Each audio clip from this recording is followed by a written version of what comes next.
any of the guys that have worked with us will know that on our trainings, you're not allowed to drink alcohol at all. You're allowed to drink water, juice, soda water, no alcohol at all, okay? And the reason for that, again, is like I said earlier, if you don't create real confidence, you're going to create a crutch, right? So what our brain does, it creates a lot of associations. And so every time, say if you drink alcohol when you go socialize, you drink alcohol, you go socialize, your brain starts to link up drinking alcohol and being social. So you guys all think that it's the alcohol that makes you social. But the truth is, when you go out and drink alcohol, you dance around, you make jokes, you be silly, you talk to people. If you do that same thing when you're sober, you actually feel the way you feel without the alcohol. Because you're doing the things that your brain interprets as, oh, now I'm fun and having fun.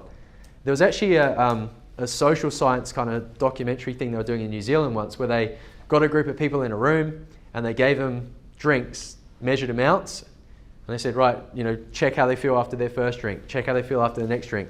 After like 3-4 drinks, I can't remember how many it was, they interviewed them and said, how you feeling? They go, oh, I'm feeling quite tipsy, blah, blah, blah. And then they broke it to them at the end and they said, by the way, all of the drinks you've been drinking tonight, none of them had alcohol in them.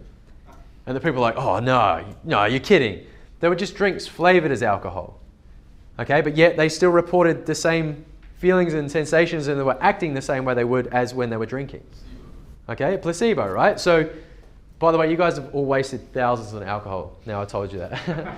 But look, when I first started going out doing this, I went the first 2 years without drinking. Oh, not without drinking, I would have a beer every once in a while, but I wouldn't get drunk. I didn't get drunk for 2 years. I even went to weddings with free alcohol. So I went these first 2 years without being drunk because, again, I wanted to prove to myself that I could socialize without it, and I wanted to break that dependence of needing alcohol to be able to socialize.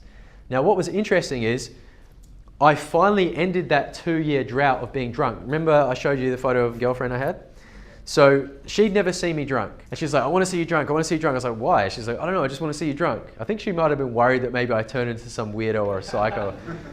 And so she actually took me out one night with her friends and they all bought me alcohol and got me drunk. And I was kind of drunk and I was standing there like drunk and I was like, oh, I'm drunk. This is weird, I haven't drunk for ages. And then she's just like, I was like, so what do you think? And she's like, eh.